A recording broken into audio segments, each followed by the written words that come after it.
Welcome to this candidates meeting with the candidates for the Marin City Community Service District Board of Directors, sponsored by the League of Women Voters of Marin County. I'm Susan Stompe with the League of Women Voters, and with me is our timekeeper, Jill Sampson. She has cards that show you how much time you have left to speak. There are 7 candidates running for 3 positions on the CSD board, but we have 4 of the 7 here tonight. So we will introduce them. We have, on my right, your left, Terrie Harris-Green, Ken Matejka, Damion Morgan, and Gerald Norman. The candidates have been invited to make opening statements of 2 minutes. We'll start with Terrie Harris-Green. Good evening. My name is Terrie Green, and I'm a longtime community resident. I'm also been a leader and advocate, and I am a proponent for responsible government. I've had 6 years of experience and being a director in the past, and when we left, our board, our organization was fiscally sound, and it was our team that actually brought the $5 million for the Rocky Grand Park. Why am I running for the CSD? I believe there's 4 basic principles that we must adhere to. 1 is transparency, 2, financial accountability, 3, inclusiveness, and 4, integrity. When it comes to transparency, number 1, we have to be very clear and not secretive in our dealings. Over this last year, when the board decided to give the senior center to the clinic, they didn't even let the seniors know. That was not being responsible. That was being very divisive, and we cannot have that to happen. When it comes to financial accountability, there is no way that we should be behind in our audits for 5 or 6 years. There's no way that that should happen. When it comes to inclusiveness, we have to have a mindset that encourages community participation, and we have to have an attitude of welcomeness for everyone. And when it comes to integrity, deep down inside, we have to have the quality of being honest, truthful, and consistent. Why am I running? I'm running because we have to have transparency in our dealings, fiscal accountability, inclusiveness, and integrity in all that we do. Thank you. Thank you. Next is Ken Matejka. Hi. I'm not going to be as polished about this, but my name is Ken Matejka.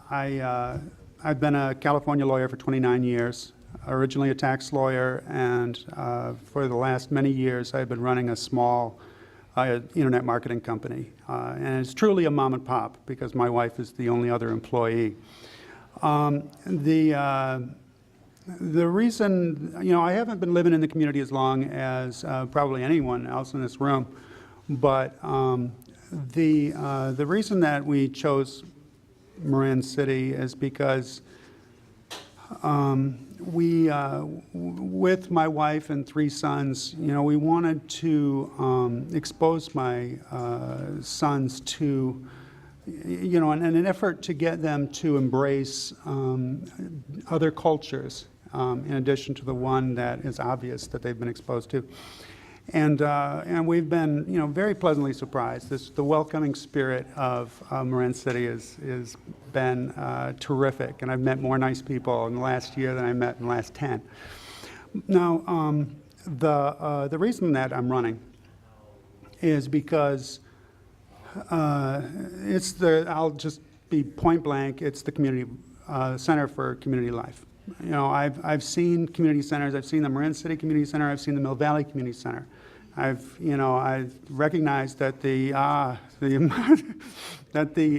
Marin City Community Center hasn't been majorly renovated since the 50s, and Mill Valley has had a couple since 1969 and 2000, and it's just not okay. And I've also seen stops and starts, on the Marin City Community Center, and it's time to execute. And I also recognize that there are immediate issues too. Broken stoves in the senior center and a water fountain that doesn't work at Rocky Grand Park. And so, okay, thank you. Vote for me. Thank you, Ken. The next candidate is Damion Morgan.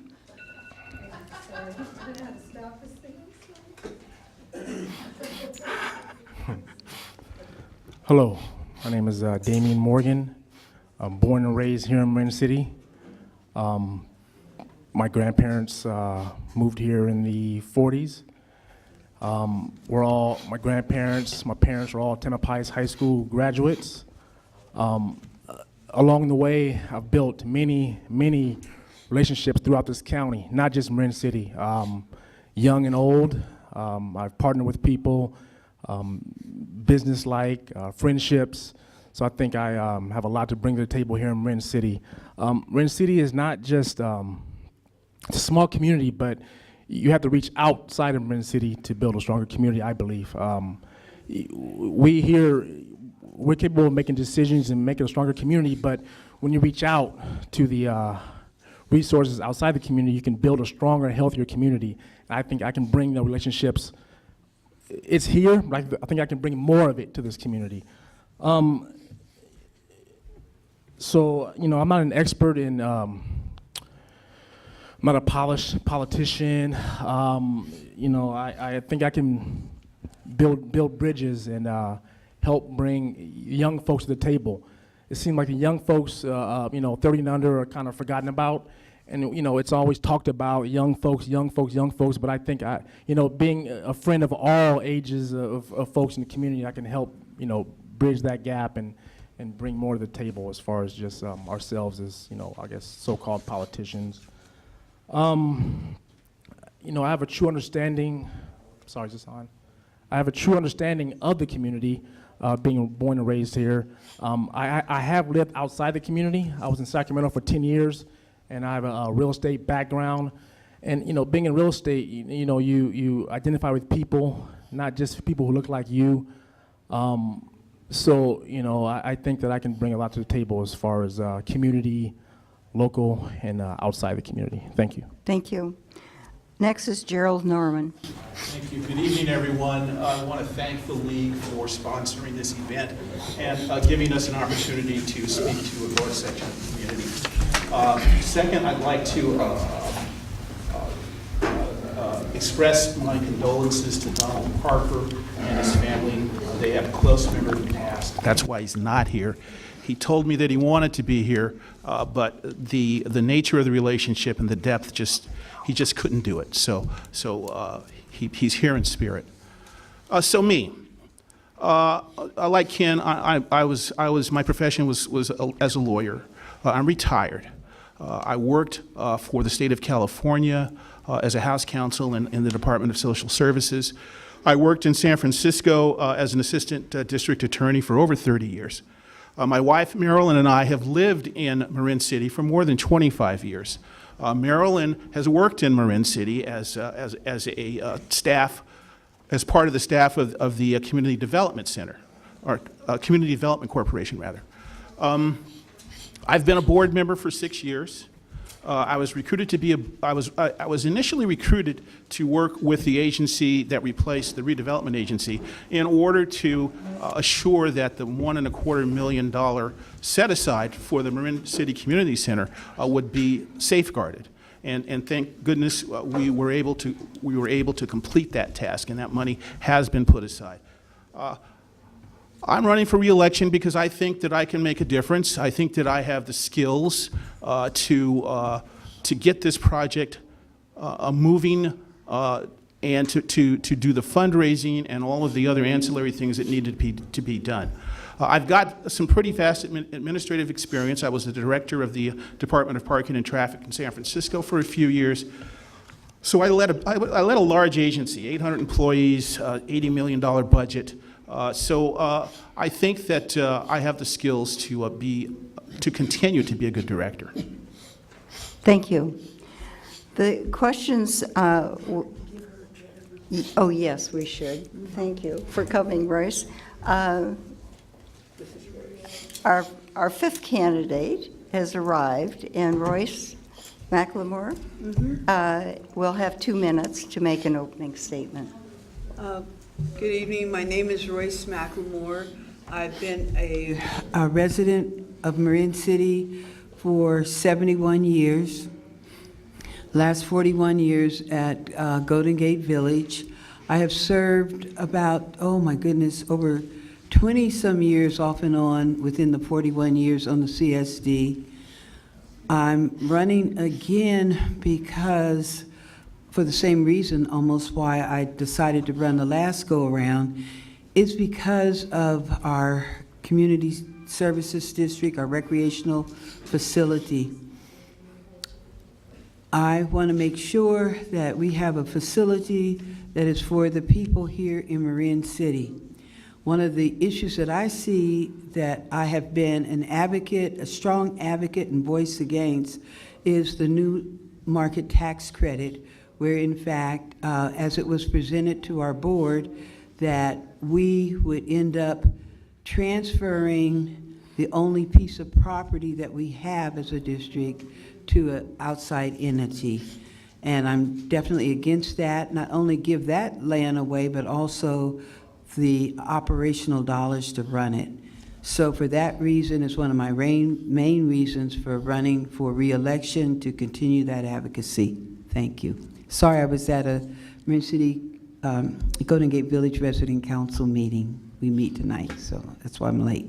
Well, we're glad you made it. We'll have questions now, and the candidates will each have 1.5 minutes to answer the question. And we'll start with Ken. What do you think your city should do about the need for affordable and workforce housing in Marin City?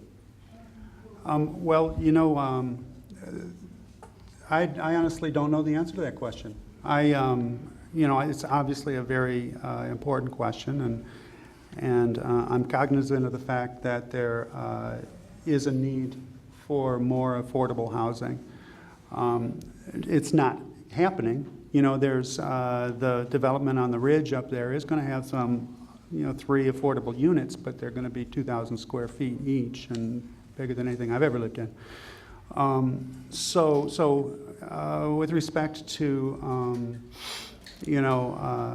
more affordable housing, I honestly don't have enough information about that to say anything that is particularly concrete. But of course, it's critically important that be addressed.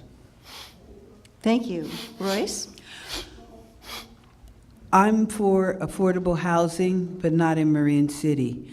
Marin City has, according to the 1992 community plan, we have developed out. That's why they had the Ridgeway apartments as well as the townhomes. That was Marin City's answer to affordable housing. I am definitely for it to be basically how it is. I'm not for really development up on the ridgeland at all. Golden Gate Village is now on the historic registry, so our open space will be open space, regardless to what the Housing Authority has to say. So yes, I'm for affordable housing, but Marin City, again, we're 200 and 300% more dense than Mill Valley and Strawberry. Thank Build you. there. Thank you. Damion is next. Thank you. I moved back to Marin City a few years ago, and one of the first things that I did was involve myself with our housing here in Marin City. Soon after I moved back, I moved to Golden Gate Village, as I live currently, and I involved myself deeply involved with the process of rehabbing Golden Gate Village, and it's a really critical issue of this area. So I am a proponent, I am in full support of our historical status.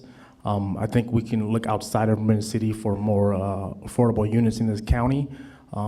It seems that some of these issues get forced on Marin County and in Marin City, excuse me. So I am supportive of affordable housing, but not to force hundreds of more units in this community. I think we can look outside of Marin City and other parts of this county to involve more affordable units. So I am in full support of Golden Gate Village as it stands, historical, and there is a plan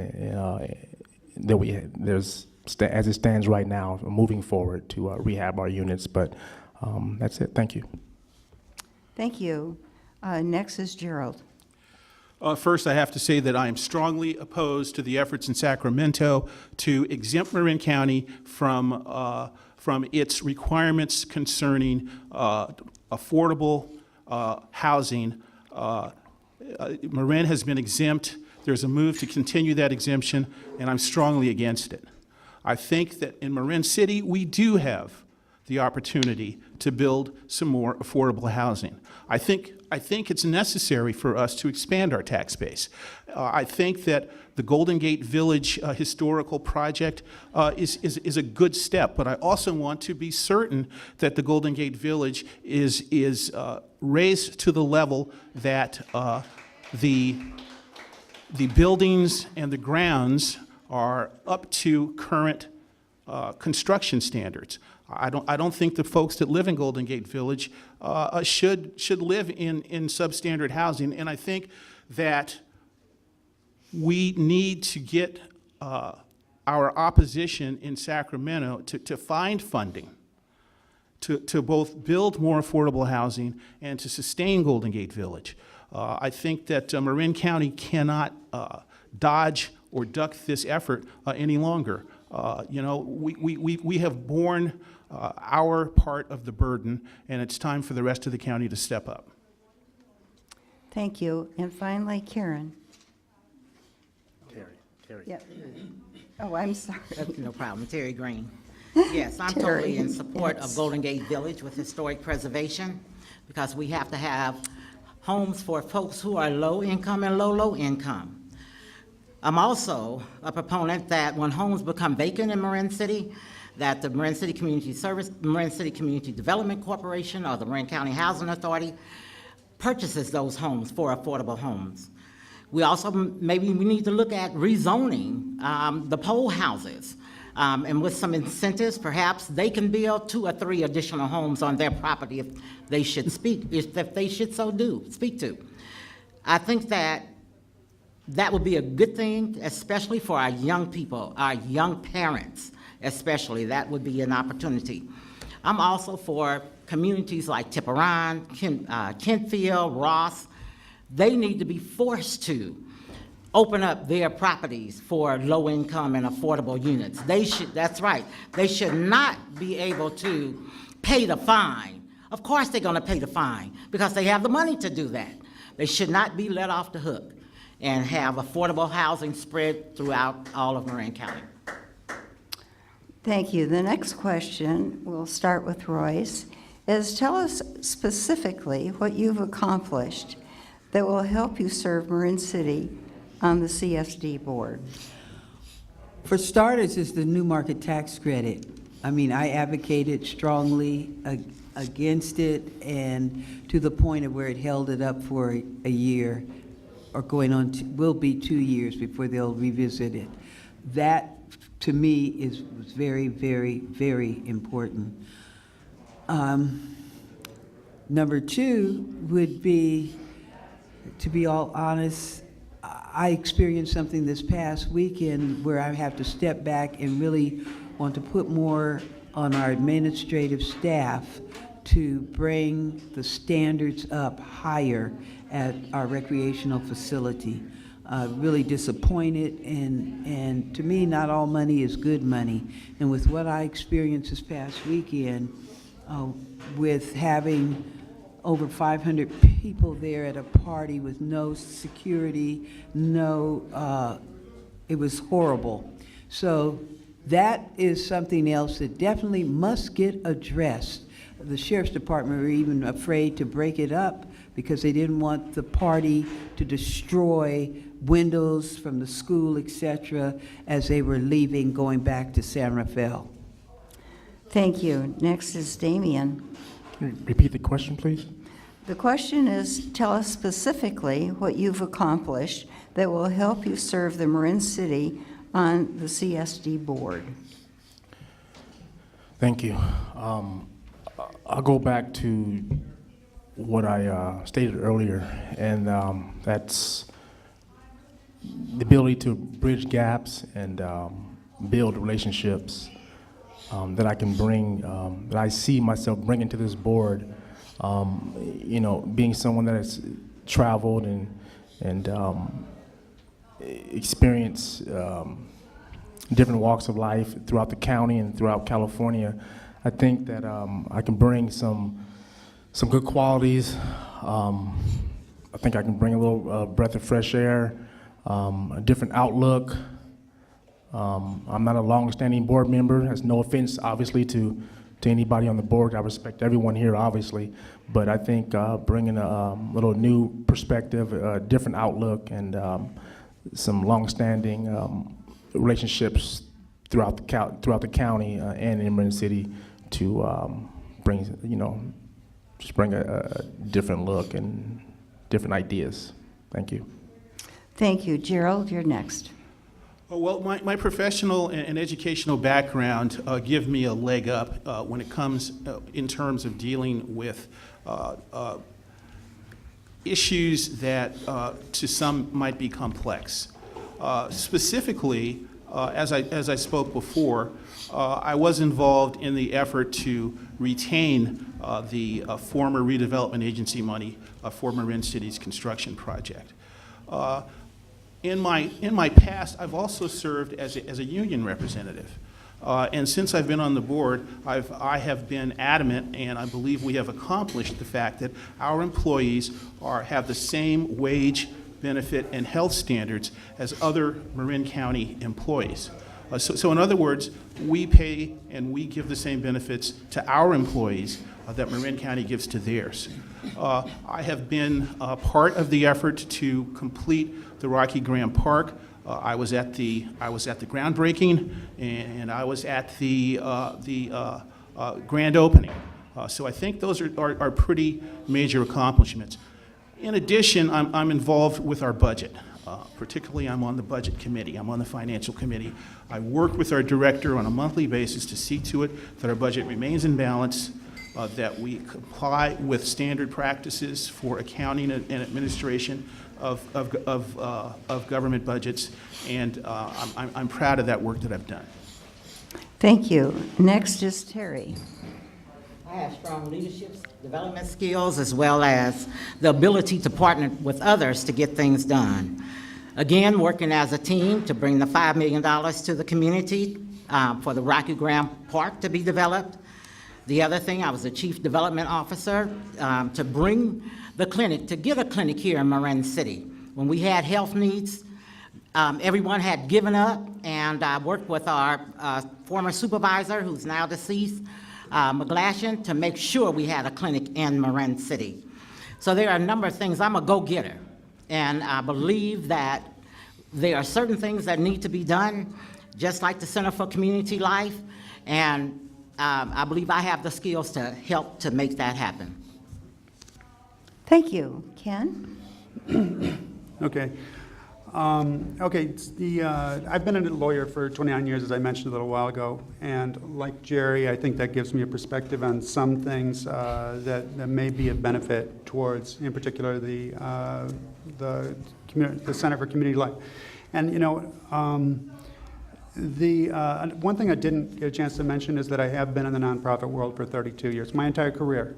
And I do a lot of work for a lot of 501c3s, you know, free of charge, but it's because their missions are important to me. I am an executive director of a 501c3, which provides access to qualified, affordable legal help for low-income consumers nationwide. As far as you know, my personal experience, I've never been in government before. I am certainly, you can tell already, I'm no politician. But I will tell you that you're so good.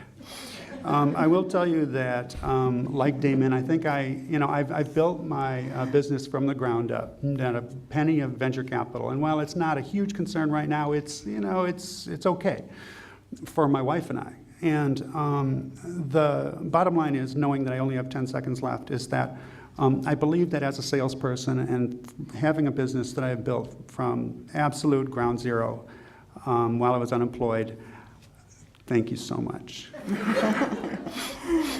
Thank you, Ken. The next question will be answered by Damion first, and the question is, global warming and rising sea levels is in the forefront of the news. How should your city start to prepare for this eventuality?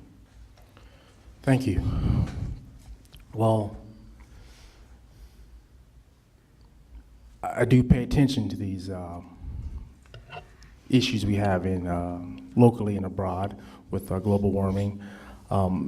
Personally, being an outdoorsman, someone who hikes and bikes and skis and all those things, I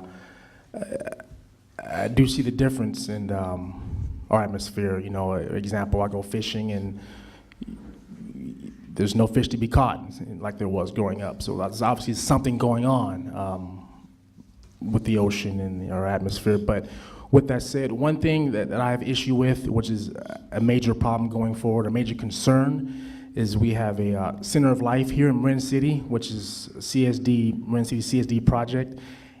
And with this project, we as a CSD, as a board, we are considering building this $25 million project without implementing, at least looking at solar panels.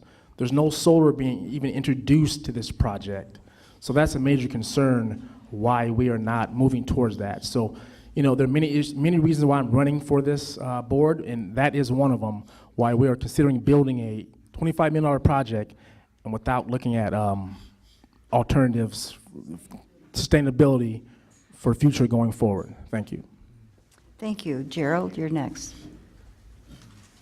Climate change has several different phases. We are aware of sea level rise because, you know, when I got here 25 years ago, the roads never closed. Now they're closing 3, 4, 5 times a year because of sea level rise. They're closing the roads underneath the freeways. Sometimes we even get stuck because there's only one way out. But we also have to think about another phase, and that's something that's been reported on in the last couple of weeks, and that is that California, and specifically coastal California, is going to be seeing record heat for the foreseeable future. So we not only have to worry about getting our ankles wet, we also have to worry about keeping our seniors cool, making sure our schools have adequate air conditioning. We have done some incremental things with regard to the water situation, and we all know about them. We know the barrier that has been built out next to the freeway. But nonetheless, these changes are going to be incremental unless we can get a broad coalition, state, federal, local, a broad coalition to invest the billions of dollars that it's going to take to resolve these problems. Thank you. Terrie? Global warming is definitely at the forefront of the news. And how should we prepare for this? First of all, we have to get educated ourselves, and then we have to advocate for inclusion, both with our local Board of Supervisors as well as in the region. One of the things that I've been involved in, and I'm very involved in the climate change activities, sea level rise activities, and flooding activities, is to go to the meetings and advocate that Marin City be included in whatever funding that might exist out there. For so many years, we have been overlooked. We have lived in this community. Actually, we're going to be celebrating 75 years in November. We've had flooding for all of those 75 years. It's only been recently that the county has now taken notice. Why? Because there are several of us now who are advocating for inclusion. Matter of fact, on Thursday, we're going to have Resilient by Design. They're going to be here. A team of researchers are going to come, and we're going to be looking at the issues of sea level rise, issues of climate change, and how it affects our community. I'm definitely an advocate in that area. Thank you. Ken? Well, I don't think anyone can, no reasonable person would disagree that global warming is an issue. And I agree with Terrie that the CSD is an important voice, and while in getting Marin City's perspective heard on a larger scale. And while it's not exactly park and rec, I think that with respect to global warming, we have to have a realistic attitude here. It's going to continue while the human species is addicted to fossil fuels. So what can we do? Yes, of course we can have solar panels. Yes, of course we can bike to school. But we need retaining walls. I mean, we just have to just be realistic. This is not something that we can solve by ourselves. It's the hundreds and hundreds of thousands of gallons of gasoline spent on Highway 101 every day. And we're not going to be able to stop those people. We're not going to be able to get people to buy electric cars. We won't. We have to find funding for walls. And we'll be the Netherlands in 300 years, where the sea level is 6 feet above that shopping mall, not 2 feet below. I don't want to be doom and gloom, but we do have to live in the world we live in, and that's just the way it is in my mind. Thank you. Royce? Well, Terrie spoke so eloquently for the Marin City Community Services District, and I ditto what she said. The work that she's done it for us as a district in terms of trying to prepare Marin City. Yes, I know all about the flooding and it getting worse and worse. Yes, there's a lot of infrastructure work that definitely needs to be done. While the county put up the little plastic around the pond, that's not going to get the job done either. We do have to work with not only Marin City, but the whole Richardson Bay, because that is where we're affected. And not only sea level rise, we need to be getting ready for the big one too, because at any point in time, if the earth gets to shaking, then we have tsunami to even look at. That's real sea level rise. So, yes, we must be prepared. And thank you, Terrie, for the work that you've done for Marin City and for our CSD in gathering the information. Thank you. The next question will be answered by Gerald first. And the question is, what will you do to solve the food desert problem in Marin City?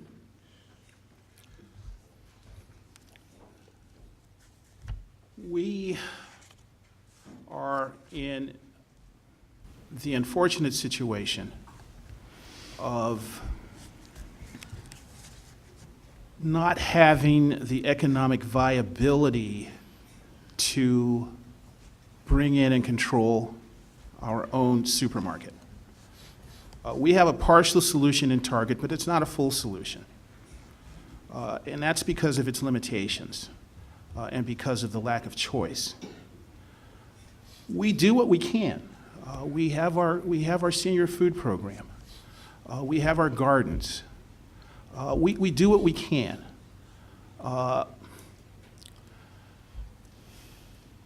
But without outside funding, I just don't think that we're going to be able to be self-sustaining. We, at one point, tried the farmer's market approach. That somehow didn't work, although I was at the farmer's market every Saturday, or every Sunday, rather. But at this point, that's what we're doing, and we need more. I agree we need more. Thank you. Terrie? We are a food desert. And it's going to take not only Marin City, but it's going to take some of the surrounding communities to work with us in securing a supermarket. I've been on a coalition to bring a supermarket to the community. And you know what was interesting, all of a sudden we had Target, and no one knew about that. And it was as if Target was our grocery store. Well, those foods are still packaged.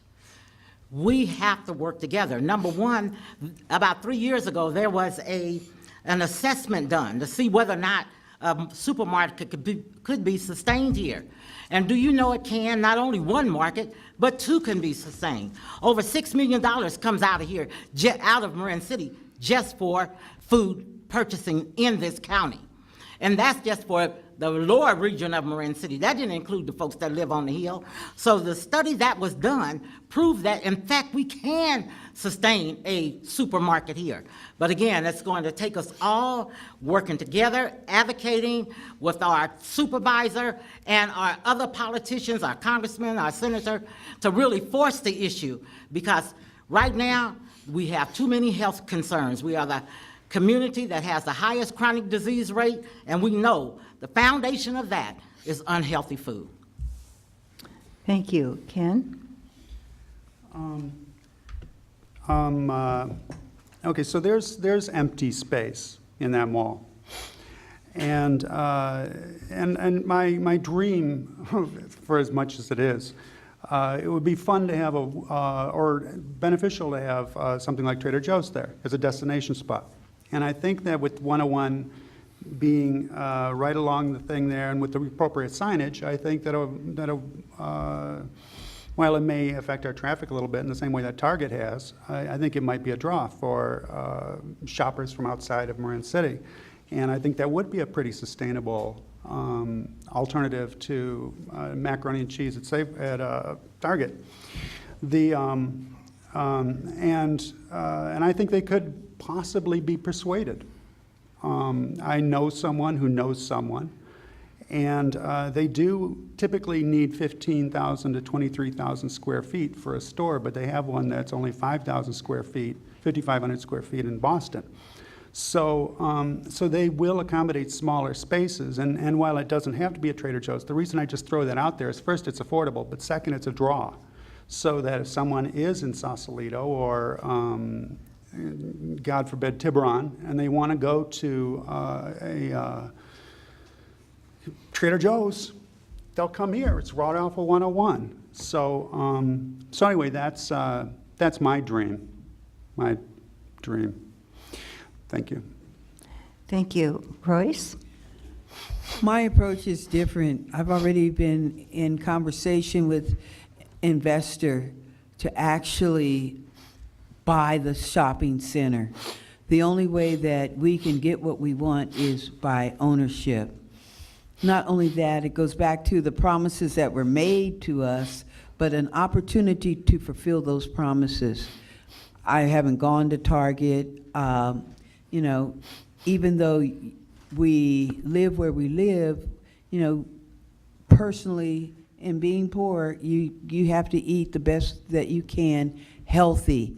That's why I have a garden and a couple of gardens. So I'm just saying that to be able to turn that around, we have to have control, not be begging and pleading, but owning. And opportunity I see coming within future and not the near, far future, but where the opportunity where we can actually own that, have not only grocery stores, and yes, we can sustain a couple of them, we did back in the day, as well as healthy restaurants. There aren't any, well, maybe one if you call it that, but to fulfill the promises to the people to be able to eat and live healthy by owning our own. Thank you. Thank you. Damion? Thank you. I was a Marin City resident in the early and mid-'90s when we had a grocery store here. And we did, I would say, support that grocery store. It didn't last that long, but this community can support a grocery store. As we speak, there is a grassroots movement to bring in Trader Joe's. Now, everyone may not agree with that, but I guess we have to start somewhere. So I am a part of a small part of this grassroots movement to bring Trader Joe's to Marin City. I'm not sure how much of a reality it is, but as far as I've seen, if I've read, Trader Joe's is listening, and they are aware that they're wanted here. Well, they're wanted throughout Southern Marin, so which, you know, this community I think would be open to having Trader Joe's here, but you know, if you believe that Marin City can't support it, but I think with support of local people throughout Southern Marin, that I think it would help us bring Trader Joe's here to this community. Thank you. The next question will be answered by Terrie first, and the question is, please describe your thoughts on the public education system in Marin City. Do you see issues in how they can be solved? Yes, I do. For about 15 years, I worked in a program that was called Step 2 Educational and Vocational Project. In that program, never before in our history have we had so many young people to graduate from high school and graduate from college, as well as tour not only the United States, but also we took students to Jamaica twice. I know what our kids can do. These young people now, we have doctor, we have lawyers, we have folks who are in business together, we have bankers. I know what's possible. And one of the things that's happening now, if we really take a look at our local schools, our local school system, that's very dysfunctional. You all have read about it in the paper. We have to turn that around. How do we turn that around? I am a proponent of charter schools. I believe we can have our own charter school right here in the community. And then we say, who is the administrative staff? Who are the teachers going to be? What kind of curriculum should we have? What kind of outside programs? How are we going to involve the community? All that's possible. The funding is here. We just have to work together, and it can happen. Thank you. Ken? Well, I incorporate everything that Terrie just said. But also, you know, and there's a lot of stuff that, you know, you hear people talk about. There's, you know, Willow Creek, Bayside MLK. There's this merger that people are talking about with Mill Valley.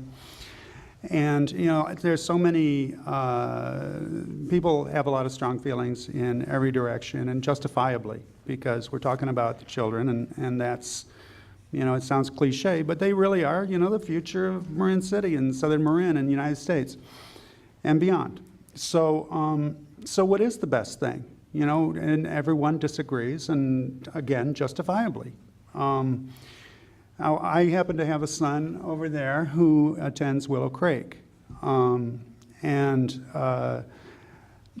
Is Willow Creek and the merger of Willow Creek and Bayside MLK a good thing? I've heard really convincing arguments both ways, and I'm on the fence. Is the merger with Mill Valley a good thing? No. I'll be point blank about that. I don't like it. So, so I would say that with respect to education here in Marin City, as much as everyone disagrees about it, probably in the long run, I think the merger of Willow Creek and Bayside MLK is probably, among the many options, the one I kind of lean towards. Thank you. Royce? I definitely don't support what's going on, haven't supported it upon my return back to Marin 41 years ago. It's a system, it's an educational system that cannot be broken. It's a racist system that has been perpetrated on the children of Marin City since the inception almost of Marin City. I mean, I was one of the ones that got through. Every so often we have young people who do get through and are actually able to succeed. However, I myself, I don't attend these various meetings because I know the system. I was very active, 40-some years ago, when we actually, as parents, again, it takes parents, we were able to break down and tear down the Sausalito School District and make them rebuild it. We have one of our students there from back in the yesteryear, and that's why he is the way that he is, able to speak and not be, bow head, but as a strong black man.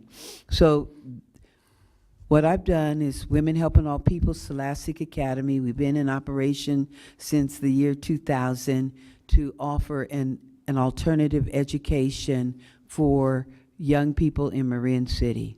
Thank you. Thank you. Damion? Repeat the question, please. The question is, please describe your thoughts on the public education system in Marin City. Do you see issues and how they can be solved? Well, yes, there are many issues to name right here as we sit. It's a system is broken. It's been broken for a while. It seems to be other agendas has gotten in the way of something more important than actually education. When I am born and raised here, I went to Bayside MOK and Tam High School, and there were several young men and women who left this community, went on to college.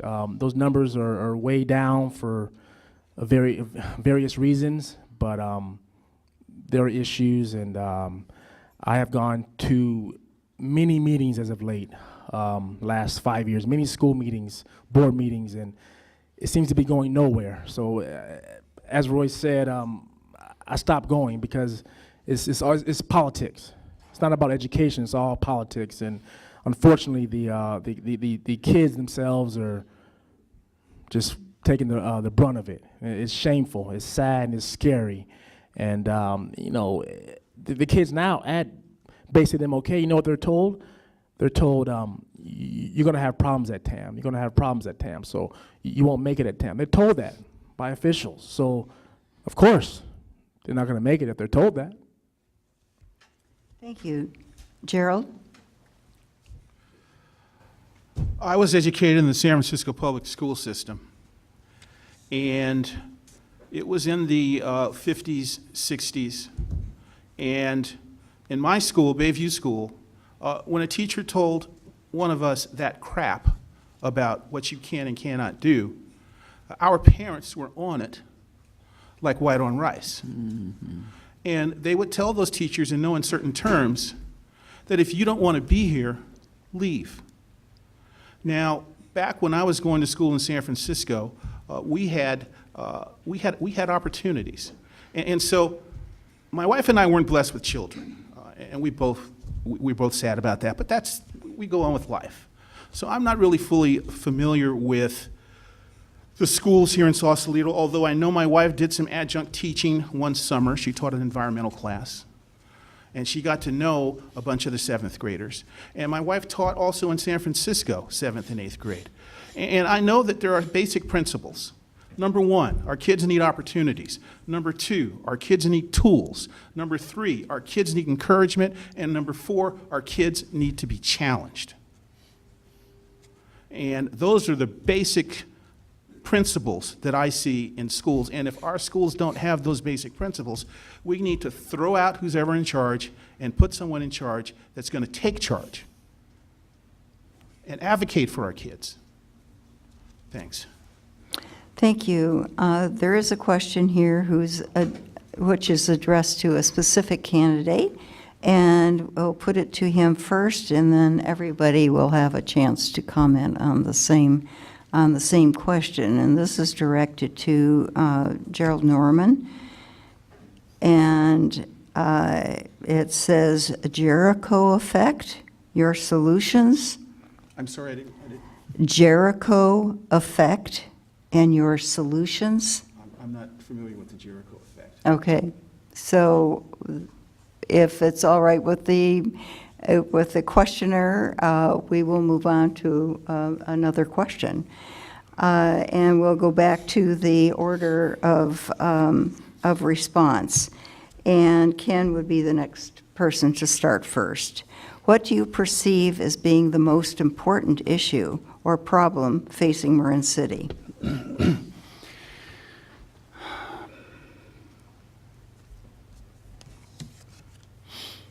Well, I never thought of it as a list. There's certainly, I think, we've touched on some of them. I think probably the education is one of the bigger things.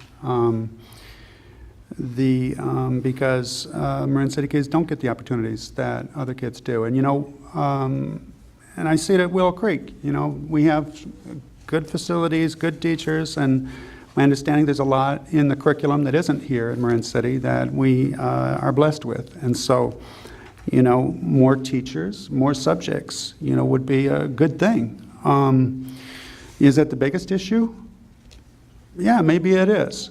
The infrastructure of the community center, I think, not to keep going back to it, but it's something that's dear to my heart. There's so much broken stuff and so much decay in that community center that it's sad. And that, and then, well, I was going to say, the food desert, but it's really probably the school. And I would say the education at Bayside MLK is something that desperately needs to be revamped or revitalized. Thank you. Royce?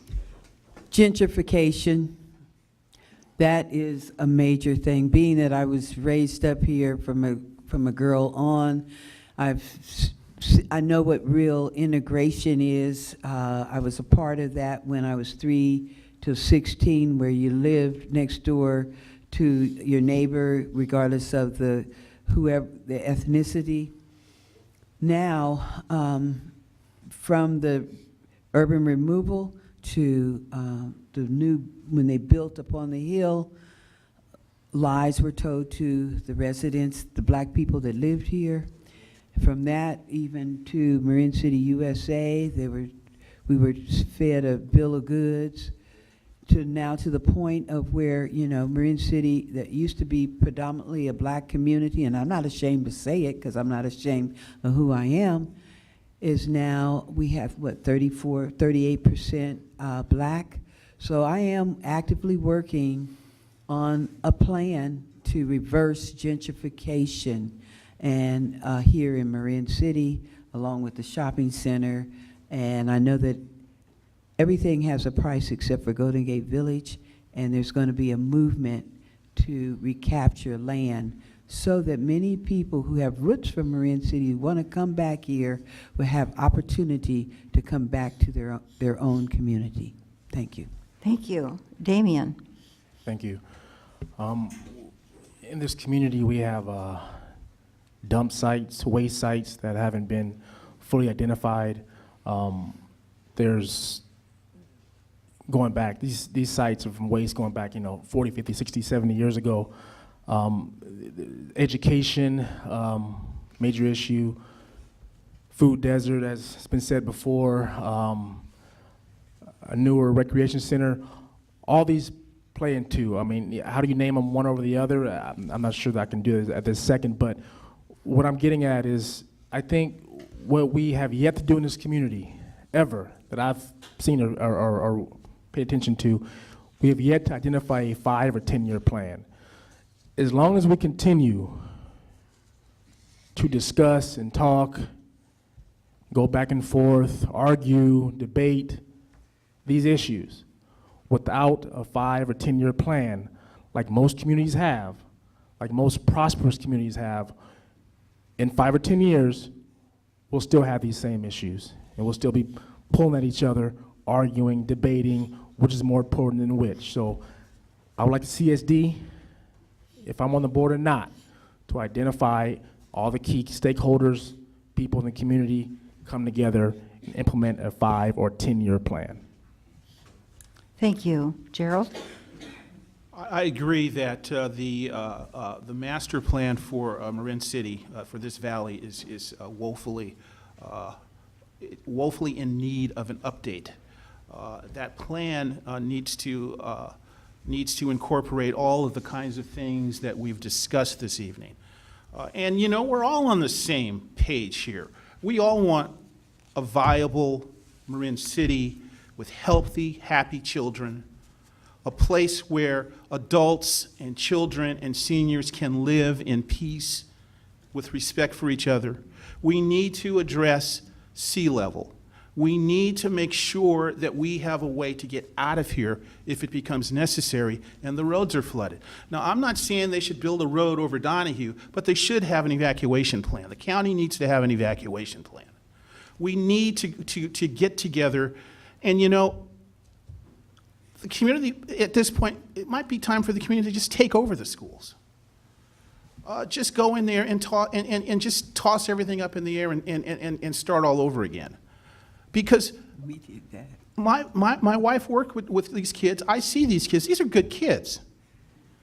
And when I hear folks, because they see 5 teenage black boys in the shopping center fooling around with each other, and when I hear somebody say, well, here's trouble, I look at them and say, those are kids playing. They're kids playing the way I played when I was a kid. So, yes, Thank you. Terrie? We have many challenges here. Yes, education, academic achievement. Academic achievement, we have the lowest academic achievement rate in all of Marin County. We know that the system has not worked for the last 20 or 30 years. We have to deal with that. The issue of sea level rise, flooding. I mean, winter is upon us. We know that we're going to have some closures. We have to deal with those issues. We have to have recreation and cultural outputs and outlets for our folks in Marin City.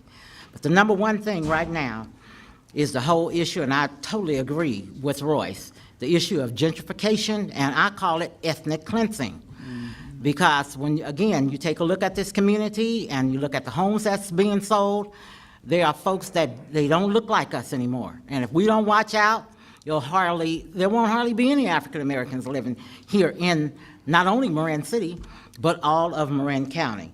So we have to get behind this whole historic preservation with the residents of Golden Gate Village and make sure that those homes are secured for the folks that's living there now.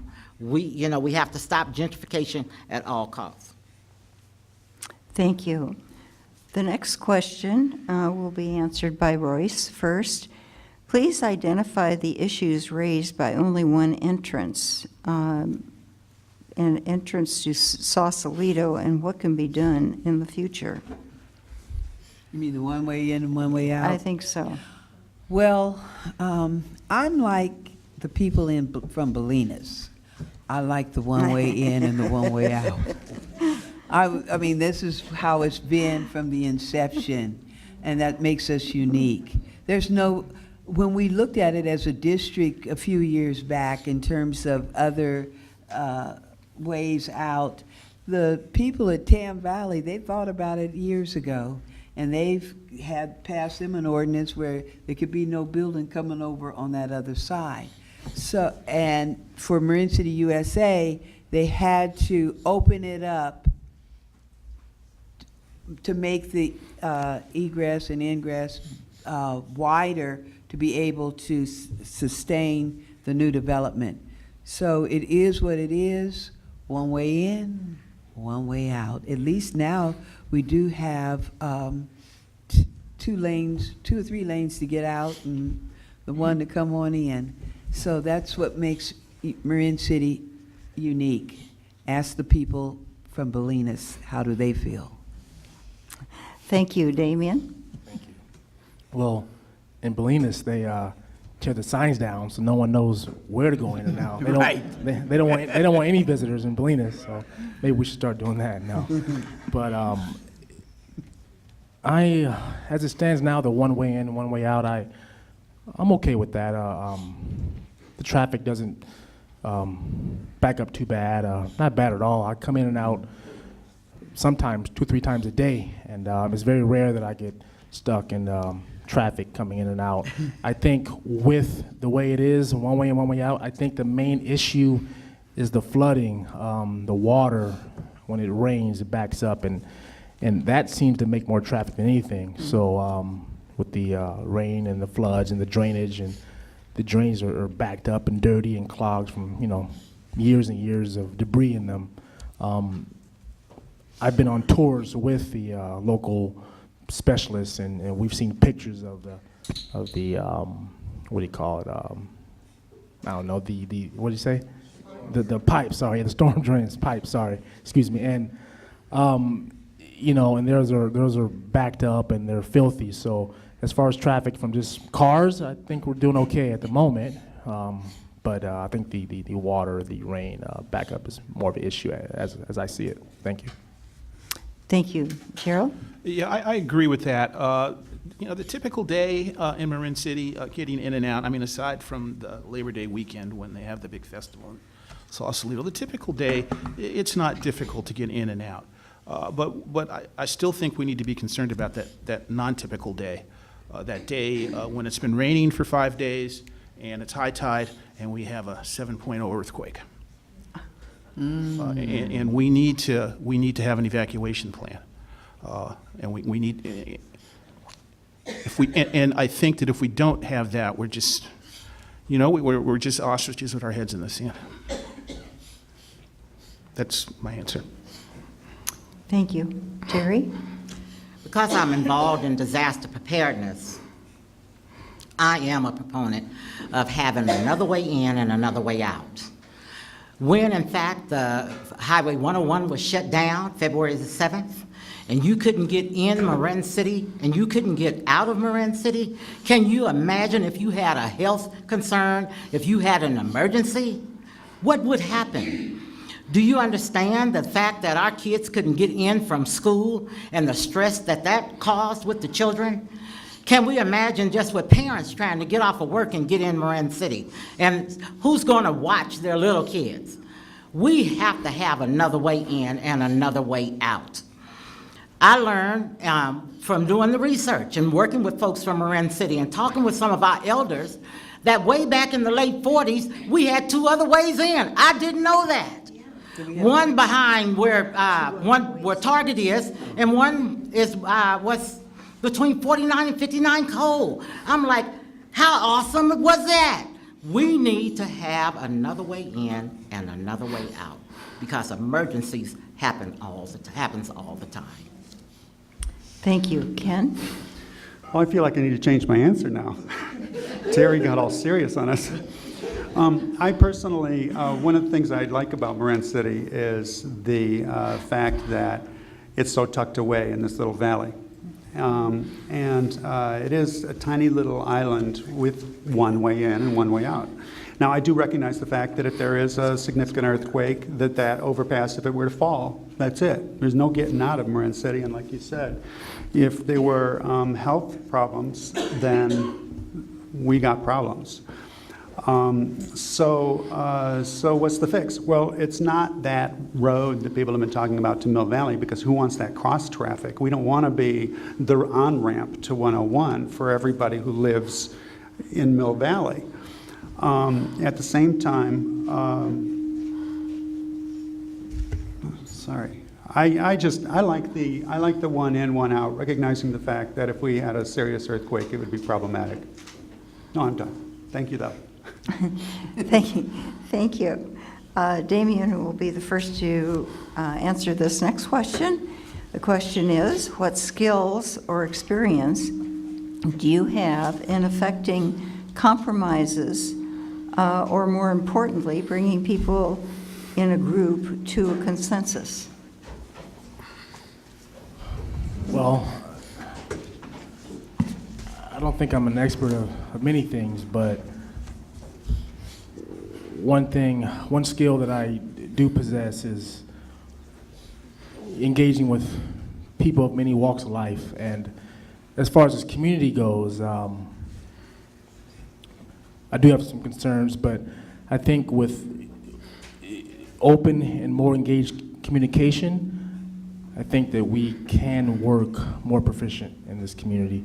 I see CSD as a leader, and I don't see the full open engagement that I would like. So in recent months and recent years, I have been doing some engagement with the folks that may not be able to come down to all the meetings. I've been to every CSD meeting for the last 3 years because I am concerned, and I do like listening and hearing to what the community, what direction we're going.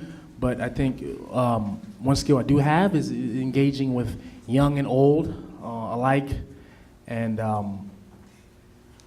bringing some togetherness and being an open ear. Sometimes when you ask entities in this community or outside the community, people take a question as a complaint or an issue, but I think every question is not a complaint. So I think that I can bring a little bit different perspective as far as a listening ear. Thank you. Gerald? Yes, as I've said before, my background has always dealt with mediation, negotiation. I've done it for years and years. So I just want to talk about some principles. Unless I'm dealing with someone who wants to physically harm me or politically subjugate me, I listen to everyone with respect. I listen to everyone's point of view. I try to come armed with the facts. I try to convince folks that don't agree that they should at least consider my facts. Respect, not name-calling, not using your voice to ostracize or criticize. I think that communication is something that we can all partake in if we respect each other. I mean, aside from those two categories that I mentioned at the beginning, we need to respect and be able to communicate with everyone. And I've practiced those skills for my entire professional career. And I think I'm well qualified to do that. Thank you. Terrie? I think I have pretty good negotiation skills, communication skills, and the ability to get people to see the bigger picture. See the bigger picture and especially see their place in that picture. And then to be able to see others' place in that picture. Once we can see all of our places in the picture, then it's easier for us to then come to consensus. So you have to be able to paint that picture. And I like to paint those pictures because, we're all in this together. Thank you. Ken? I think that, like Gerald, I think my legal background probably helps a little bit. I had a lot of opportunity in the olden days, back when I was still practicing, to, as a tax lawyer, and it's a little different when it's the IRS on the other side, but I have had an opportunity on many occasions to get people to agree to something that they may not have felt would have been in their best interests when we started. And that's not a manipulative thing. That's just the nature of negotiation. Again, I'm going to go back to my business. I've been a small business owner now for 11 years. And many of my clients were my original clients. I have people who've been with me for 10 of my 11 years. And the reason that's the case, I believe, is because I listen to what they need and what they ask for, and I for as much as I can, I give it to them, or I tell them they're being unrealistic. But again, as Gerald said, it's largely a fact-driven thing, and that if people are, if a meeting of the minds can be made, then I think I have that skill set. Thank you. Royce? I'm a very passionate person if it's something that I really, really believe in.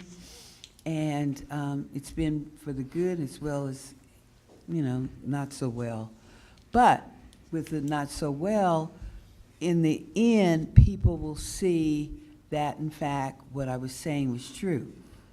So, perhaps compromise.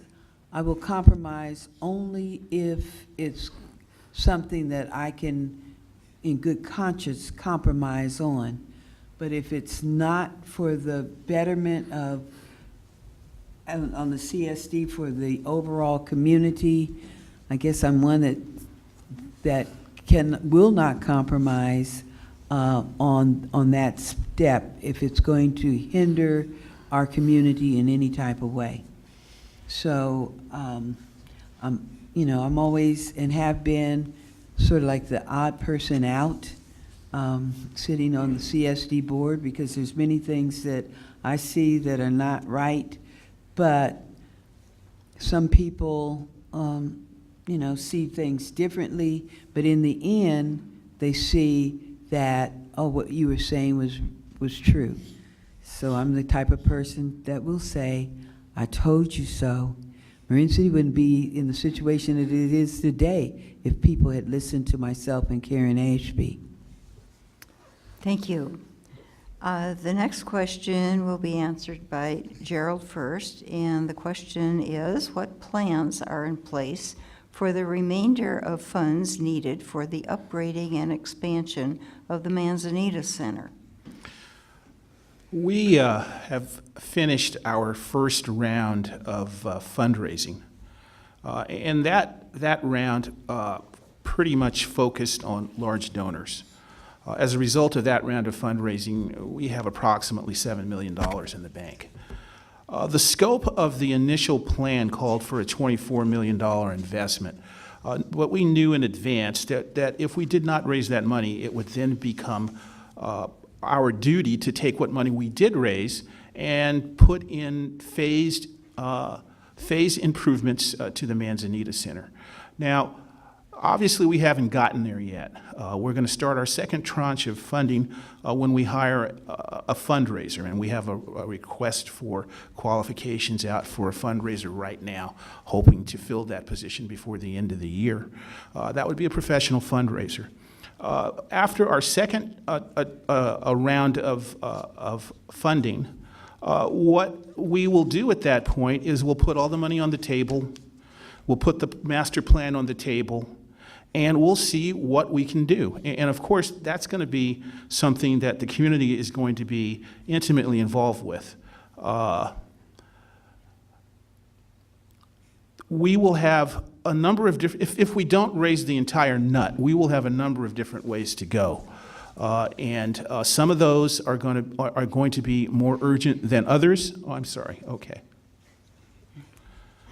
Thank you. Terrie? Where are we? It's Terrie's turn.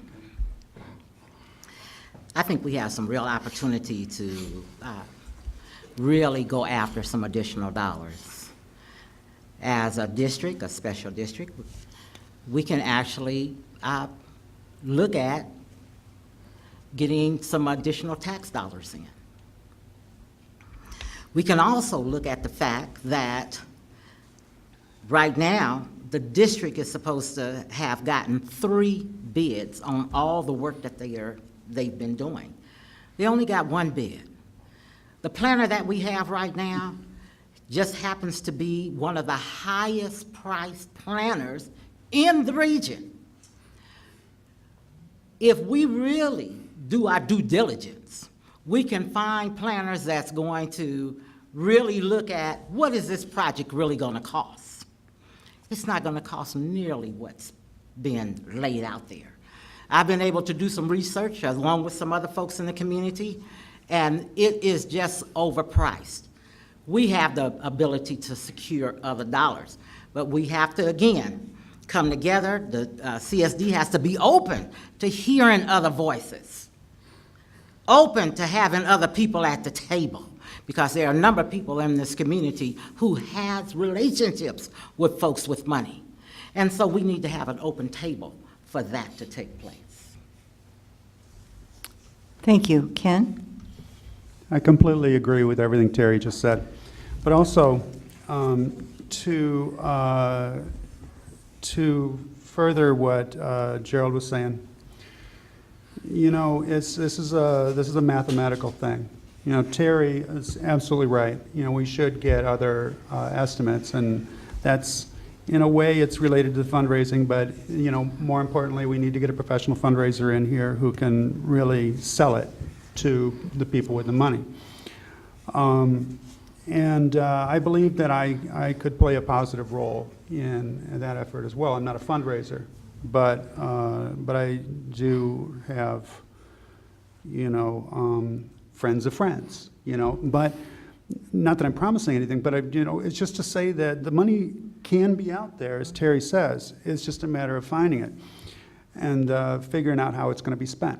So now, with respect to what Gerald was saying, how much are we going to have? Okay, this is the fundraising effort is going to be over the next period of time. Okay, how much do we have? Okay, then Terrie's experts, how much can we get with that money? And is it going to be a situation where we're having difficulty fundraising and we need to do it piecemeal? Well, maybe that's what it is, but that has to be decided once we have this big bucket of money and the 3 or 4 plans from Terrie's experts, including that thick thing that we currently have. I don't know if anybody's seen it, but it's like ½ an inch thick. I'm done. Thank you. Royce? Okay, what plans are in place? Well, it's a surprise to me. I've heard the $7 million figure thrown out, but I haven't seen it on any of the papers as a CSD director. So I know we have a promise from the Marine Community Foundation for 3.5, but there's a whole lot of raising of money that has to happen. We do have a fundraiser that will be brought on board within the next, month or so. And it's a very ambitious job description that they must fulfill in terms of raising those millions of dollars. The first go around, there was actually the only money that was raised was from the redevelopment agency and the initial foundation dollars, the first go around, and it wasn't $7 million. So if we had even $7 million right now, we could sit down and see how far can that $7 million really take us. But we really don't. But we are expecting the person that we hire to raise the money that wasn't raised at the first go-around. Thank you. Damion? Repeat the question, please. It's what plans are in place for the remainder of funds needed for the upgrading and expansion of the Manzanita Center? Thank you. In being born and raised here, in 1986, I think I was the first child that played basketball on the court the way it is now. It went from a cement floor to a wooden floor in '86, and I was excited then. It brought happiness and joy to my life as a boy. So the floor as it is now is despicable to at best. So to bring a new center, to bring a new basketball court to a community would bring, I guess, added life here. As far as the financing goes, I do have questions, concerns. I'm very excited, along with the community, to have a new center here, but it must be done right and correct, and it must benefit the community here first, not outside entities. It should benefit us, the people that live here. And one concern I do have is, I'm not afraid to say it, is new market tax credits. And that's a quarter of the financing. And why is that being pushed and forced on us? I don't know.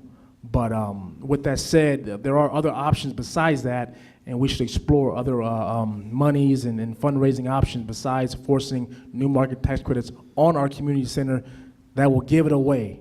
But I am excited about the new person that will help us raise money for this community, and I will do what I can to steer that in the right direction.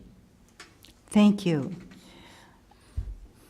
We're getting close to the end. Will there be 1 or 2 more questions? Yeah, we're good to go until 9.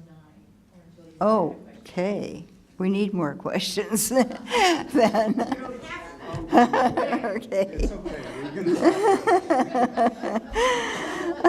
So the next question that I have is, and it will be answered by Terrie first, what will you do to ensure the entire, including the headlands, is served by the new Center for Community Life?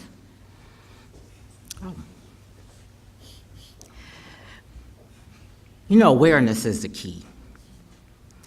There are so many commonalities that we have, but we really haven't looked into that. Once we realize that we have a lot of things in common, you can then build on that.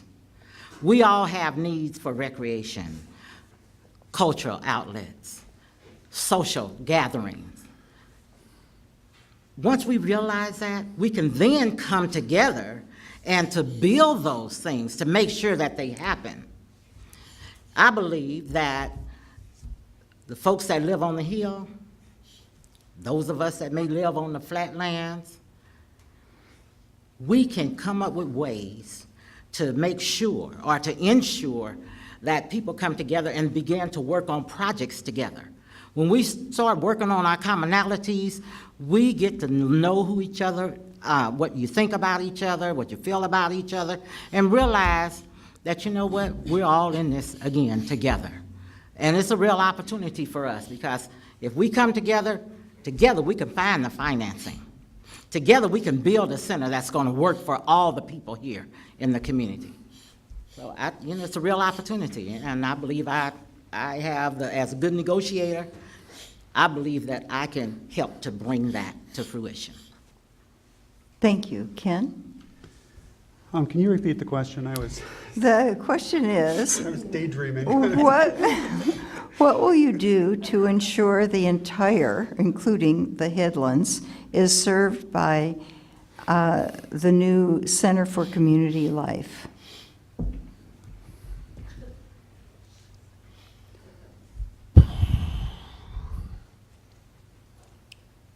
I don't know the answer to that question. I think that if it's a new facility that has, the equipment that everybody wants, and, possibly a swimming pool, and possibly, community meeting centers that make sense with enough chairs, and functioning stoves, I think would be a good start. But, if it has the facilities that people want, people are going to come together. And one of the things that people don't talk about so much, or it hasn't come up tonight anyway, people probably talk about it a lot, is the revenue possibilities, the revenue generating possibilities of this thing, because we do need to find revenue sources for the community.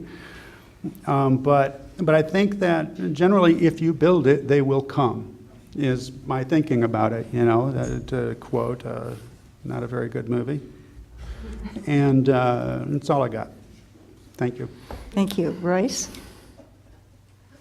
Well, first, our residents that live in the Headlands must recognize that they are in Marin City. So once they really realize that they are in Marin City and not northern Sausalito, then maybe they'll say, oh, there is a new center here being built for us. The Rocky Grand Park is a good example of how the community, Marin City, this valley, has come together to utilize the Rocky Grand Park, which is a park for Marin City in its entirety. So once people realize where they're living and that we have a brand new facility that is for the community, I'm sure people will want to, come and explore like they've done the Rocky Grand Park. If that being said, then perhaps we won't have to be so apt to want to rent it out to outside groups to tear up our facility. And that's, I'm on that page. By any means necessary, we need to stop people coming into our community and destroying our facility as it is now, and let alone a brand new facility. So once people realize where they are, they'll be here. Thank you. Damion? Thank you. For the most part, I can't speak for everyone up on the Hill, but it seems to be that the folks on the Hill see themselves, as Royce said, as Sausalito. This is one community, it's not two, despite what some feel or say, but as a person that grew up here, I grew up in Co-op, right behind the rec center, stone's throw away, right behind the police station. Being from here, we never put up a divide about this hill, Marin City, down low. We never told the folks in the hill, you can't come participate in our rec center. It's always been an open door. So, you know, how to bridge that gap, I don't have the answer, but, you know, I have a couple dozen friends up there that we talk and hang out with, sometimes outside the community, and we talk about the rec center. And I always encourage them, you know, the boxing gym is there, the basketball gym is there. The boxing is free to community members. And, you know, they tell me, oh, well, we didn't know that. You know, and some come down to the center and box. So it's just some communication, but you know, we're not here to beg people to come to our community. That's a slippery slope. But I think just with some communication, you know, maybe that bridge would be tighter, whatever that means. Thank you. Gerald? First, we will have state-of-the-art facilities. We have facilities now that could be used. We have a wonderful exercise workout room that has all the equipment that anyone could possibly want to do an aerobic or weightlifting workout. But the answer is communication, communication, communication. We need to have some sort of vehicle that provides a routine communication that can be anticipated by everyone in the community, so that everyone knows what's going to be in this state-of-the-art facility, so that everyone knows that they can come to the facility and get a workout at 1/100th of the cost of the Bay Club. So that's what I think we're going to have to focus on, and we are now. We have in the works a communication plan so that we can keep everyone up to speed on the phases that we're going through in order to build this facility. And that communication plan, if I'm still around, will continue after the facility's done so that everyone knows what we've got, how we can use it. And as I keep reminding the board, it's a public facility, so it's open to the public. Thank you. The next question will be answered by Ken first, and the question is, how would you propose to engage the community so that there is more inclusion in the decision-making?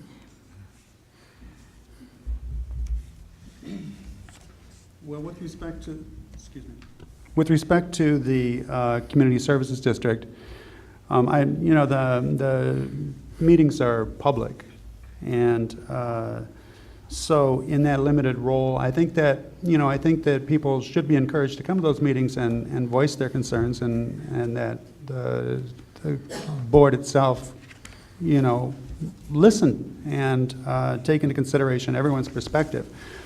Now, as far as inclusion goes, I don't know how to get more people to show up at those directors' meetings, but I think that, one of the things that Gerald was talking about, I don't know whether he's talking about it tonight or not, but the idea that when, the fundraising is done, for example, and I'm just using this as an example, okay? This can be used in many different other circumstances, but I have to start talking fast here. The example being that when we've done all our fundraising, we got all this money, we've got Terrie's plans, and we're going to figure out how to spend this money. This is the time to get everybody in Marin City together to talk about it and to fight about it and to be passionate about it and to decide, is there going to be a swimming pool? Is there going to be a Ferris wheel? Who knows what it's going to look like once we have the money in place and the master plans where we can... You can finish your sentence. Where we can decide as a community, and those decisions can be in many other ways too. I mean, it doesn't have to be the thing. It could be the Trader Joe's, or it could be the... I'm sorry, I'm abusing the privilege right now. Thank you. Royce? What's the question? The question is, how would you propose to engage the community so that there is more inclusion in the decision-making? Amen to that. One good example, what I had the opportunity to do is when I heard that the CSD was actually going to take away the senior center and place the seniors who knew where, I went to the seniors and told them, you know, how could you agree to that? They want to take our senior center. And so the seniors got, needless to say, up in arms and came to the meeting and really broached the CSD in terms of their feelings about their center, our center, I'm a senior too, so about our senior center. And I can say that because of the pressure of people actually came to the meeting, that it caused our CSD board to backpedal, and in the end, the seniors were able to maintain their center. So it's just reaching out and including them, and the board that we have now, if you bring in a crowd, they're going to backpedal on any issue. Thank you. Thank you. Damion? Thank you. In some ways, CSD is stuck in the 70s. I have engaged the community in many ways, and I think that as CSD now does on some levels, very little, they engage the community by mail, and that, like I said, is the 70s. Me personally, not as a board member, but I hope to be, I engage the community face to face. Most of the people here are friends of mine I've grown up with, grandparents, cousins, uncles. I know them, I see them, and I'm not afraid of them because of how they look. They look like me, majority of them. You know, online media, I reach them, you know, through online applications, Facebook, you know, email, cell phones. So again, you know, you have to reach outside the box. Times have changed. It's a new day and age, and I have already started in the last few years to engage with people with CSD happenings and what's going on today, and I will help CSD move into today's world of not besides mailings. Thank you. Gerald? Well, I believe in the facts, what's really happening. And I think that some of the assertions that were just made just are flat out not true. But I don't want to go into individual issues. During the process, which has gone on now for a couple of years, we have always engaged a community advisory committee. That's a committee of volunteers, and at its height it had about 16 members of the community that met periodically, that went through the various versions of the plans that were being drafted by the architect, and then giving an opinion as to which plan they thought was best for the community and most viable for fundraising. I think that's how you do it. You reach out, you ask for volunteers, you ask for community people to look at what you're doing and give you advice on how to go forward. And that's what we've done from the beginning. We've done it via email, we've done it via Facebook, we've got websites. All those things are in place. I would love it if our meeting room was full every first Thursday of the month, and that everybody got a chance to stand up and say what they thought. And I'd love to see that if I'm elected for the next term. Thank you. Well, I got to go, and I ain't got no political aspirations, nor do I aspire to be in the clergy or nothing like that. What I hear people on the Hill. Excuse me, sir. Excuse me, sir. You guys got to come together. Every time you ask a question, you defer to Gerald. I grew up on the Hill. I also live right. Thank you. I ain't finished yet, man. I live right there, so I lived in Marin City all my life. You need to come together and stop talking this on the hill and down here and that there. The schools are suffering. Sir, thank you. Thank you. Thank you. You got your message across. Thank I got you. it across, but that's what you. Could and you- stop coming to Marin City on James Earl Ray Day? I mean Martin Luther King Day. That's the only time I see y'all. Kevin? You're Kevin, right? Are you Kevin? I didn't stutter. Okay, yeah, we're neighbors. I didn't stutter. Okay. I only see people, Martin Luther King, Excuse James Earl me. Ray Day, or whatever y'all calling it. Right. I'm saying togetherness. And every time something happens, it's like. Thank you, sir. No, Could we finish I'm the not- meeting? I'm not finished yet because this is BS. When stuff like that, policeman gets rehired after shooting somebody here, I heard no outrage from the board. No editorials or nothing in the IJ. The board should speak for us. Thank you, sir. Elected officials. This hill stuff, you down on you guys, I grew up on the hill, man. Stop making a difference. Everybody here is all the same. If you want to be Sir. elected, do that. Thank you. I ain't listening to nothing y'all got We're- to say. My Thank you. grandmother built this church. I'm going to say what I got to Uh, say. No, I don't want to run. You say I don't have any political aspirations. We do have one more question for the candidates. I got something to say to them, and I ain't got nothing to listen to you about. That's what you need to do. Thank you. Good evening. Good evening. The next question, the next question, Politically correct and say what's really on your mind. the next question, and the last I question. didn't ask you. I didn't. Oh, I'm sorry. Terry, go ahead. Community engagement is so key. The first thing, again, we have to have an attitude of welcomeness. When people come to the meeting, they cannot be treated in a hostile manner. They cannot be treated in a way that says, your voice doesn't matter. We actually don't want you here. That's the atmosphere that exists right now. That has to be changed. We say, get the people involved. We send out a survey to find out what do folks really want to take place at the community center. When people prioritize their needs, then the planners and some of the board decided, we're gonna just throw that out and we're gonna go with what we want. That's not being inclusive. That's not how you get people to be included in anything. That's breaking down any trust that we ever had. That has to change. If you have an attitude of welcomeness, when we're talking about community engagement, you'll gain community ownership.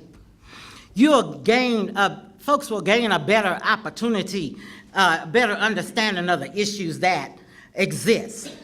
When decisions need to be made, if folks feel included, then when it's time to vote on things like perhaps a bond, people will open up their hearts and say, yes, let's go for that because I'm involved. I'm a part of the engagement process. There's a way to do it. Thank you. The next question and the last question, we'll start with Royce. And the question is, how will you address transparency in all parts of the board? Budget, finances, employment issues, decisions that are made in secrecy, etc. Royce, you're on. How would I address it?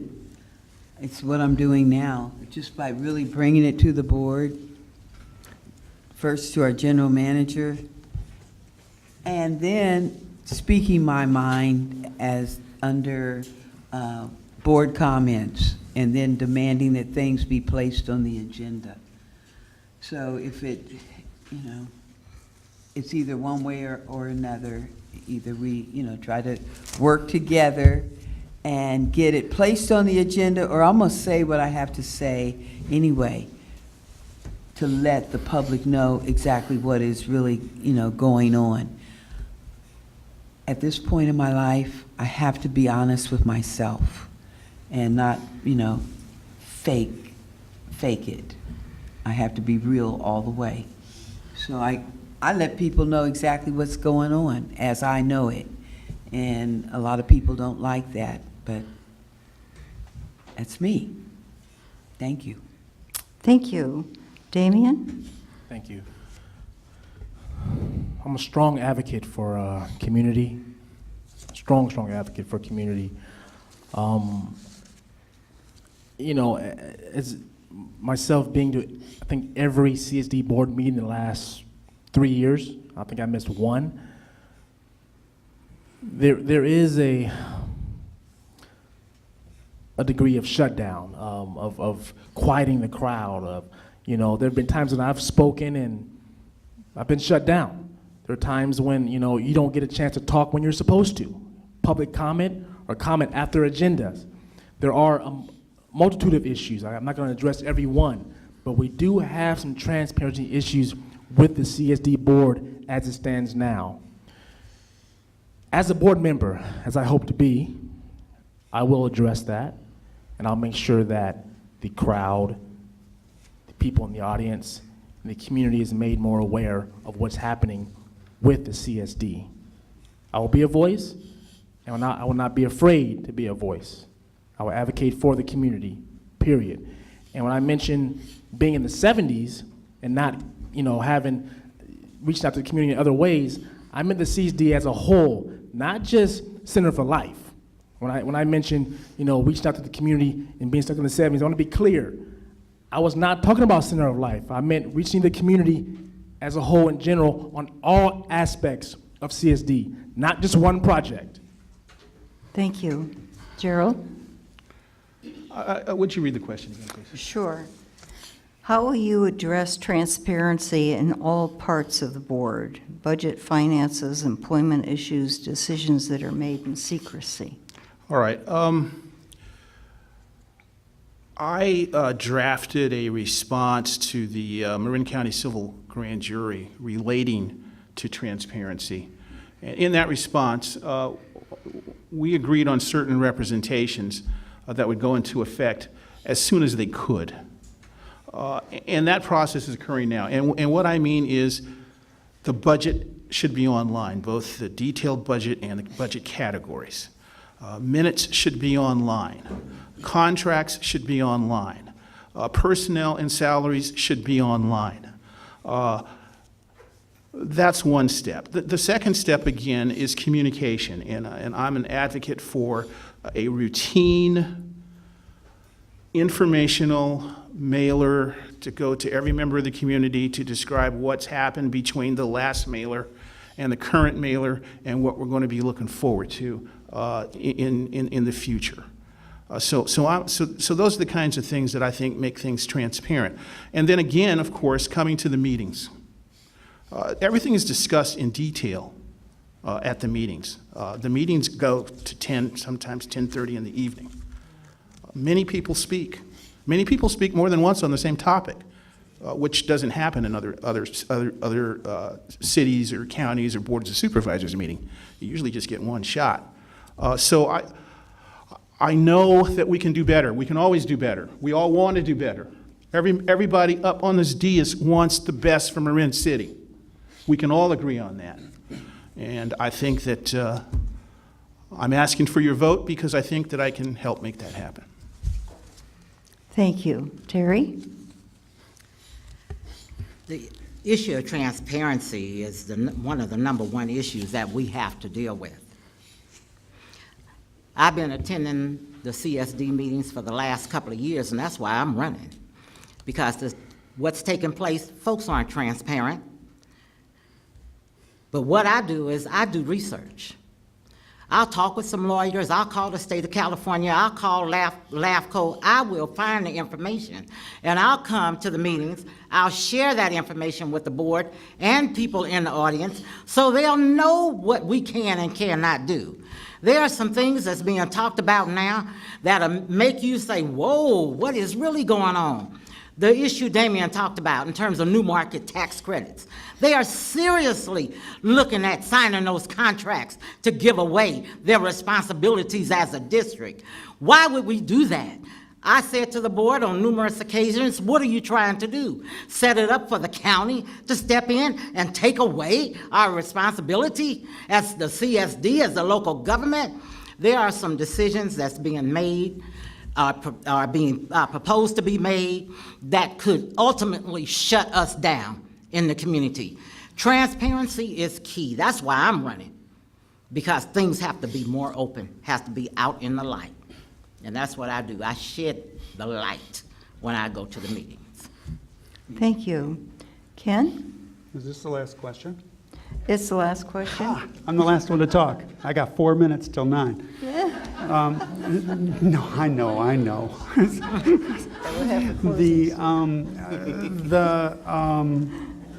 I'll make it quick then. You know, everyone agrees that transparency in government is a very, very important thing because we're a democracy and everyone needs to know what's going on. You know, practically speaking, it's just about the free flow of information and getting people to have a voice, everyone to have a voice, and to be apprised fully of everything that's going on. You know, being an internet guy, you know, I know there's a lot of different ways to distribute information. You know, Facebook, Twitter, Instagram, Snapchat, you know, YouTube. We could videotape these. You know, obviously we can't have 3,000 people showing up to every board of directors meetings, but that doesn't mean we can't put it on YouTube and people can see what happened last night. And put public comments on a website or a blog. I mean, there's so many different ways these days for people to exchange information, not in real time, digitally, where we can have online open forums. And so the board meetings could be webcast. I mean, that technology is not expensive anymore. So, you know, there's lots of opportunity to increase transparency beyond what we could even imagine right now.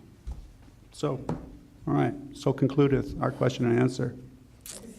Right. That does end the questions, but before the candidates' closing statements, we have some helpful information on voting. Election Day is November 7th. The last day to register to vote is October 23rd, except voters can register or update their information in the last 2 weeks, and including Election Day, if they appear in person in the elections office, which is room 121 in the Marin County Civic Center. Voters can mail their ballots on Election Day, and they will be counted if they arrive to the election department within 3 days. Election and candidate information is also available at votersedge.org. And now the candidates will make a closing statement of 1 minute, and we'll start from the other end of the table, and Gerald will be first. Once again, I want to thank the League for giving us this opportunity to discuss with community members our views concerning Marin City and the issues that it is undergoing. I just want to emphasize that I'm fully committed to the completion of the Center for Community Life. It's one of the reasons that I became interested in becoming a board member in the first place. I think that it's doable. I think that we can complete this project, and I'm asking you for your vote to help me do so. Thank you. That was Gerald Norman. Next is Damion Morgan. Thank you, everyone that came out tonight. Thank you to the League of Women Voters for hosting this beautiful event. I'm Damion Morgan. I'm born and raised in this community. I think I bring a unique set of ideas to the CSD. My ability to engage with younger folks in the community, to hear their voice and bring their voice to meetings if they're not able. As far as, I'm gonna go back to it again for the probably 10th time, transparency. I will do whatever I can in my power to make sure the CSD is transparent to the fullest to the community. Example, as Ken said, video. I am the single person, the only one, has brought to the board about video recording, videotaping our meetings as of 2 months ago, we've started video recording our meetings because I saw the lack of transparency. So I'm hoping that we can keep that going and move forward and take a step forward and upload those videos to the community so we all are involved, and asking for your vote, and thank you. Thank you. Royce? Yes, I come to the board as a senior, probably older than anybody on this board, but they say that the 70s are the latest or the 40s, so I'm, just still fried chicken. And the thing that I'm in it to win it for the community, and people know that I'm a woman of integrity. I will not be bought out or sold, and I listen to people, and I want to see what's going to happen for the next generation, because it's not for me, it is for the next generation. Thank you. Thank you. Matejka? Matejka, yes, Matejka. thank you. The CSD is in a very narrow way about street lighting and garbage collection and parks and rec. And I'm not running for CSD because of my passion for street lighting and garbage collection. It's for even though I'm a lawyer and contracts are something that really excite me. I will tell you, it's my passion for that community center. The sad, sorry state of the current one that needs immediate fixing, and the beautiful one that I've seen in the architectural drawings that can be a reality if we really focus and keep our eyes on the prize. So it's my hope and passion to see this thing through to its conclusion, and that's why I'm running, and I hope a few of you in here end up voting for me. Thank you. Thank you. Terrie? I too thank you all for coming, and I really believe that we can have a very progressive and transformative community for all. We can have a community that's invested in our local government. I believe there are opportunities for trans-age awareness training. We cannot be afraid of our young people. We can have cultural sensitivity training to be more inclusive of everyone, so people can begin to understand one another. We can have community building training. But bottom line, I will work hard to empower the residents to be fully included in our local government. Transparency is key. Fiscal accountability is key. The standard of inclusion is key. And integrity above all is what we must all work towards. Thank you. Thank you to all of the candidates who are here today for participating in this debate. And thank you to our timekeeper, Jill Sampson, to the to the Community Media Center of Marin, and to you, the voters.